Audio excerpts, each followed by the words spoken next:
Everyone, ജീവിതം തകർന്നുകൊണ്ടിരിക്കുമ്പോൾ എങ്ങനെ കാമായിരിക്കാം എന്നതിനെ പറ്റിയുള്ള കുറച്ച് ടിപ്സാണ് ഞാൻ നിങ്ങളായിട്ട് ഷെയർ ചെയ്യാൻ പോകുന്നത്. ഞാൻ എൻ്റെ ജീവിതത്തിൽ സ്വയം പരീക്ഷിച്ച് ഒരുപാട് ഫലപ്രദമായിട്ടുള്ള കുറച്ച് ടിപ്സാണിത്. So welcome. ആദ്യത്തെ സ്റ്റെപ്പ് എന്ന് പറയുന്നത്, നമ്മൾ കൊടുക്കാനുള്ള കടങ്ങൾ, എഴുതാനുള്ള എക്സാമുകൾ, നോട്ടുകൾ, അസൈൻമെന്റുകൾ, തകർന്നുകൊണ്ടിരിക്കുന്ന റിലേഷൻഷിപ്പുകൾ തുടങ്ങിയ എല്ലാ പലചരക്ക് സാധനങ്ങളും മൈൻഡിൽ ആലോചിച്ചുകൊണ്ട് ടേക്ക് എ ഡീപ് ബ്രെത്ത്, നന്നായിട്ടൊരു ശ്വാസം എടുക്കുക. നിങ്ങൾക്ക് ഇതിലൂടെ കിട്ടുന്നത് ഇതൊക്കെ വീണ്ടും ഒന്ന് ആലോചിക്കാനുള്ള ഒരു അവസരമാണ്. You happy now? രണ്ടാമത്തെ സ്റ്റെപ്പ് എന്ന് പറയുന്നത് മേക്ക് എ ഡു ലിസ്റ്റ്. ഈ കാര്യങ്ങൾ നമ്മൾ ചെയ്യോ? ഇല്ല. പക്ഷേ നമ്മൾ എന്തോ ചെയ്യാൻ പോകുന്നു എന്ന് നമ്മളെ തന്നെ തെറ്റിദ്ധരിപ്പിക്കാം. അതാണ് important. Effort matters. So make A do list. മൂന്നാമത്തെ സ്റ്റെപ്പ് എന്ന് പറയുന്നത് വളരെ പ്രധാനപ്പെട്ട ഒന്നാണ്. നന്നായിട്ട് വെള്ളം കുടിക്കുക. വയറുവേദന, നെഞ്ചുവേദന, കാലുവേദന, നാഡി സംബന്ധമായ പ്രശ്നങ്ങൾ, ഗ്യാസ്, വയറിളക്കം തുടങ്ങിയ എല്ലാ പ്രശ്നങ്ങൾക്കും വെള്ളം ഒരു ഉത്തമമായ പരിഹാരമാണ്. സോ നിങ്ങൾ ചെയ്യുന്നത് നന്നായിട്ട് വെള്ളം കുടിക്കുക. അതോടൊപ്പം വെള്ളം കുടിക്കുന്നതിലൂടെ നമ്മൾ എല്ലാ സമയം മൂത്രം ഒഴിച്ചുകൊണ്ടിരിക്കുകയാണ്.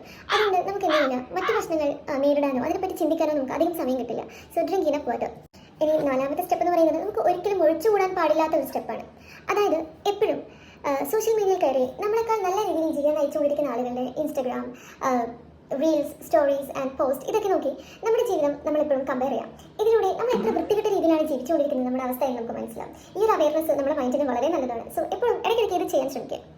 അടുത്ത സ്റ്റെപ്പ് എന്ന് പറയുന്നത്, ഇത് ചെയ്യാൻ നിങ്ങൾക്ക് തോന്നുകയാണ് നശിച്ചു നായനാക്കിയതുപോലെ അങ്ങനെ ഒരു വല്ലാത്തൊരു അവസ്ഥയിൽ എത്തുമ്പോൾ നിങ്ങൾ ചെയ്യുന്നത് എന്താണെന്ന് വെച്ചാൽ, വളരെ ഈസ്തറ്റിക് വൈബുള്ള ഒരു സ്ഥലത്ത് ഒരു റൂമിലോ പോയിരിക്കുക. എന്നിട്ടൊരു മൂലയ്ക്ക് ഇരുന്നിട്ട് പട്ടി മൂങ്ങിക്കറിയുന്നത് പോലെ കറിയാം. ഇത് വളരെ വളരെ എന്താ പറയുക, റിലാക്സിംഗ് ആയിട്ടുള്ള ഒരു അവസ്ഥയിലേക്ക് നമ്മളെ എത്തിക്കും. സോ നിങ്ങൾ ഇതൊക്കെ ഒന്ന് ട്രൈ ചെയ്യണം. ഓക്കെ, ഇത്തരത്തിലുള്ള ഒരുപാട് സ്റ്റെപ്സ് ആൻഡ് ടിപ്സ് എൻ്റെ കയ്യിലുണ്ട്. നിങ്ങൾ ഇൻട്രസ്റ്റഡ് ആണെങ്കിൽ പ്ലീസ് കമൻറ്റ്. ഞാൻ രണ്ടാമത്തെ ഒരു പാർട്ടുമായിട്ട് വീണ്ടും വരുന്നതായിരിക്കും. സോ അതുവരെ നിങ്ങളുടെയൊക്കെ ഒന്ന് പരീക്ഷിച്ചിട്ട് ഉപകാരപ്രദമാണെങ്കിൽ എന്നെ എപ്പോഴും എന്താ പറയുക, നന്ദിയോടെ സ്മരിക്കാം. അപ്പം വേറെ ഒന്നുമില്ല. ബൈ.